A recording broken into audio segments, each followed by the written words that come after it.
My sister sternly announced, "We no longer need you here. Please leave the place where you work from home. You're just living off us," with a tone that signaled she was done discussing it. My parents joined in, singing the same tune in unison, "Get out. We're tired of you and your dog always being in the way." "If that's how you feel, I'll just do what I want," I replied, my mind already plotting my next steps. "Let me introduce myself. I'm Lisa, a 41-year-old single woman working as a freelance web designer. I can do my job from anywhere thanks to the internet and my home setup. I have my own space to work in, and I enjoy the freedom of managing my own time." Despite loving my job, my life was disrupted 5 years ago when my parents suddenly decided to visit me without notice. As soon as they walked into my house, they began to look around and soon started a conversation that hinted at major changes ahead. "This house is quite spacious, Lisa," my mother observed, looking around. "It almost seems like we could live here too." "And there's even a spare room," my father added. "It seems a waste for Lisa to live in such a big house all by herself." Without asking me, my parents had made up their minds in their typical manner. They seemed to think moving in with me was settled without even considering what I might want. I had never planned to live with them, and I made my position very clear. "Hold on a moment, I have no desire to live with you," I said, puzzled by their assumption. "What are you even suggesting?" My father's face flushed red with anger as he sharply retorted, "You've taken over this house, claiming it was from your Uncle Michael, and you're trying to claim it as your own. There's a limit to how low you can go." I tried to set the record straight. I didn't take it over. I had a proper discussion with Uncle Michael, and he willingly transferred it to me, I explained. Despite my protests, my parents had already decided to move in. They insisted, "Our old house is falling apart, and it's no longer suitable for us to live there." Given that my mother didn't work and my father's income wasn't enough to cover major repairs, they saw no other option but to move into the house I had inherited from my Uncle Michael. Faced with their difficult situation, I couldn't just leave them homeless, so I reluctantly agreed to let them move in. Once they settled in, however, they didn't hesitate to make sarcastic remarks. "Hey Lisa, you're already in your 40s, aren't you? Don't you have any plans of getting married?" They would taunt, always pointing out my single status. I find great satisfaction in my work and am truly content with my life. Yet the people around me often express concerns about my relationship prospects. They suggest that I should follow in my sister's footsteps, who has taken a different path in life. Contrary to their expectations, my sister's married life has faced its own challenges. Nevertheless, I remain unfazed, reassuring them that I'm perfectly fine with how things are. It was during one such discussion that my mother, who had been eavesdropping, decided to butt in. "Hey, don't speak ill of your sister like that. Unlike you, she's married and even has a stable job at a company," she interrupted. Defending my own choices, I replied, "I might not be married, but I am doing a respectable job too." My mother wasn't convinced and continued her criticisms. "You're always just messing around on your computer. You're probably making money through some shady means, aren't you?" she accused. Despite their doubts and criticism, I continued to live my life according to my own terms, valuing my independence and the career I've built. I quickly responded, "Shady? I'm earning my living honestly through legitimate work. There's no need to worry."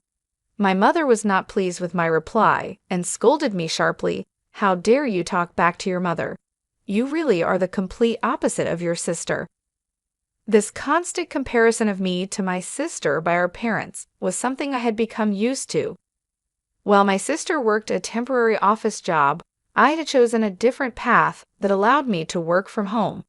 Although I knew our parents' generation might not fully understand the concept of remote work, it still hurt to be consistently belittled. However, one day while I was preparing dinner instead of my perpetually idle parents, the doorbell rang unexpectedly. To my surprise, it was my sister Carol, burdened with a massive amount of luggage. "Hub, Carol, what's going on? It's been a while," I greeted her, taken aback by her sudden appearance. "This is sudden, but I'll be living in this house from today," Carol replied with urgency. Baffled, I blurted out, "Living here from today? I didn't hear anything about this." Carol explained, "Didn't Mom and Dad tell you? I got divorced, so I'll be counting on you from today." Despite my initial shock, I tried to maintain a welcoming demeanor. Ignoring my startled reaction, Carol trudged upstairs and promptly claimed an empty room as her own. My parents sided with her, and I found myself powerless to object. From that moment on, my stress levels began to rise. Carol, after her divorce, had quit her job and spent her days speaking ill of me with our mother. "Hey Mom, isn't this dress cute?" Carol would ask, showing off her latest shopping find. "Oh yes indeed, Carol. You're so pretty, it will definitely suit you," our mother would respond enthusiastically. Then Carol would turn to me and remark, "Do you think so too? It's totally not something Lisa would wear, right?"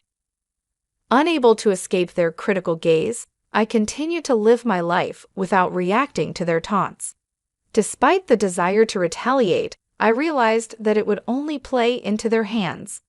So I remained steadfast and unresponsive to their attempts to provoke me. One fine day, I knew I had to stay strong and keep focusing on my own happiness, regardless of the negativity around me. I found myself in a truly heartwarming situation when one of my closest friends became the proud owner of a litter of 4 adorable puppies. This significant event sparked a series of changes that would enrich my life tremendously. The moment I saw those precious pups, I felt a deep connection. After careful thought, I decided to adopt a little black Chihuahua from the litter. I named him Charlie. Charlie was a bundle of joy, his round eyes sparkling with mischief. Every time he looked at me, his tail wagged so vigorously it seemed it might just detach in his excitement. I had always dreamed of owning a Chihuahua since I was a child, and finally having Charlie by my side brought immense happiness into my life. This was particularly true because I often worked from home, and Charlie's companionship provided a much-needed relief from the loneliness of my remote work days. "From today onwards, you're Charlie, okay?" "Woof," I declared to him, solidifying our bond. Caught up in my excitement, I didn't discuss my decision to bring Charlie home with my family. After all, it was my house, and I was fully responsible for all the expenses related to Charlie's care and well-being. I saw no reason for them to object. However, as soon as I introduced Charlie to my family, my parents and my sister Carol began voicing their concerns. They expressed their displeasure, upset that they hadn't been informed about my intention to get a dog. Some even mentioned their dislike for the potential odors that dogs could bring into a home. My parents and Carol were quite vocal in their disapproval, I recalled. "Hey, we didn't hear anything about you getting a dog," they protested. "Dogs smell, don't they? I hate odors," someone added. "Lisa, how could you just bring a dog home without consulting us?" They continued to scold me. Despite their complaints, I stood my ground and firmly defended my decision. It's my house, and I decided that Charlie and I needed each other. "His presence here is a source of joy, not a cause for complaints," I asserted. I was prepared to show them that Charlie's presence was a blessing, hoping they would soon see him as I did. I explained to them that Charlie wasn't some random street dog, he was a gift from a friend. I also emphasized that I was the one covering all the expenses for Charlie's care and maintenance, so they really had no grounds to complain. "What I choose to keep in my house is my business," I added firmly. "If you have any complaints, you're free to leave."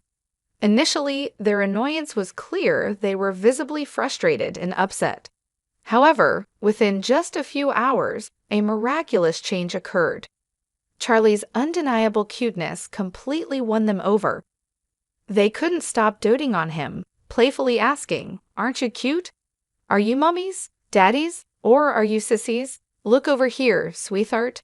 It was as though their frustration had just evaporated into thin air. My entire family had fallen head over heels in love with Charlie, and his presence managed to bring about a remarkable transformation in their attitudes. From that point on, our home was filled with constant adoration for Charlie. Thanks to him, the previous hostility directed towards me began to fade, and I was able to enjoy relatively calm and harmonious days with my family. However, as life tends to go, a disruptive event occurred one day that broke the peace we had come to enjoy. While I was out running an errand, I received an urgent call from my sister, Carol. She sounded agitated and demanded, "Come back home now." Startled by her urgent shout, I asked her what had happened. She unleashed her frustration over the phone, shouting back, "It's not what happened. It's what Charlie did. He did his business on my clothes. What if they smell?" I tried to calm her down, saying, "Oh, just wash them quickly and they'll be fine. And isn't it your fault for leaving your clothes all over the floor?" Carol retorted, "What? It's my fault? It's your poor training that's to blame." I sighed, realizing that this was just a minor hiccup. "Enough, Carol. Charlie is still a puppy, you know. If you take him out for a walk, he won't do his business at home. You said you were excited to walk Charlie today, didn't you? Did you actually take him?"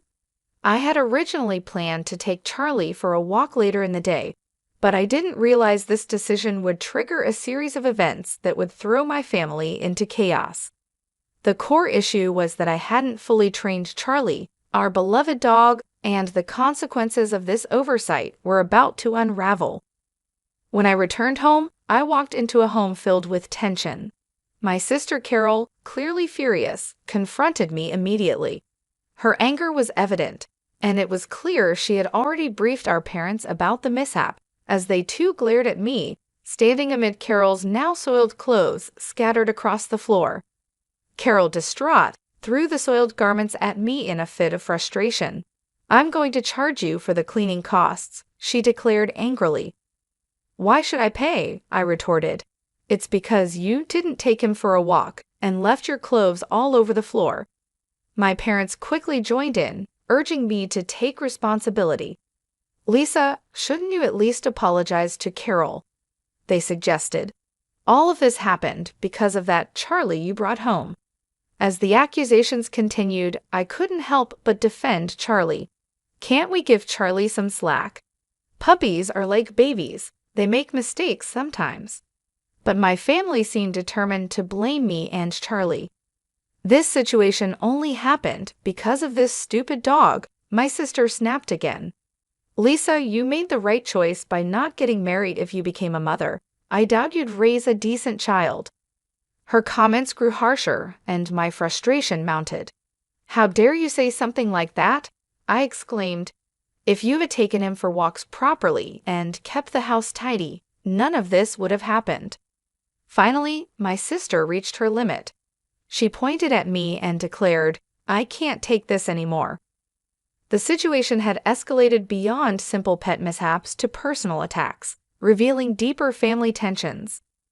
Despite the hostility, I knew it was essential to remain calm and address each issue thoughtfully, prioritizing Charlie's training and our family's need for better communication and understanding.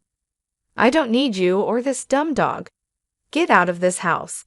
The words struck me like a ton of bricks. "What?" I stammered in disbelief. "Didn't you hear me? I said get out. We don't need a home-wrecking freeloader here," my sister continued harshly. Her accusation cut deeply, especially since she knew all too well that I was currently without a job. I was stunned. Who did they think was covering the household expenses? It was me. As I stood there, bewildered by my sister's outrageous claims, even my parents joined in, supporting her view. "That's right, Lisa. Leave this house. Your presence only makes us feel worse," they echoed. I had reached my breaking point. "You're all jinxes. Just get out," they shouted together, their voices echoing off the walls. "That's it. I've reached my limit," I finally burst out. "If this is how it's going to be, just wait." With that declaration, I decided to take control of the situation. I quickly packed my belongings and left the house with Charlie wrapped in a towel.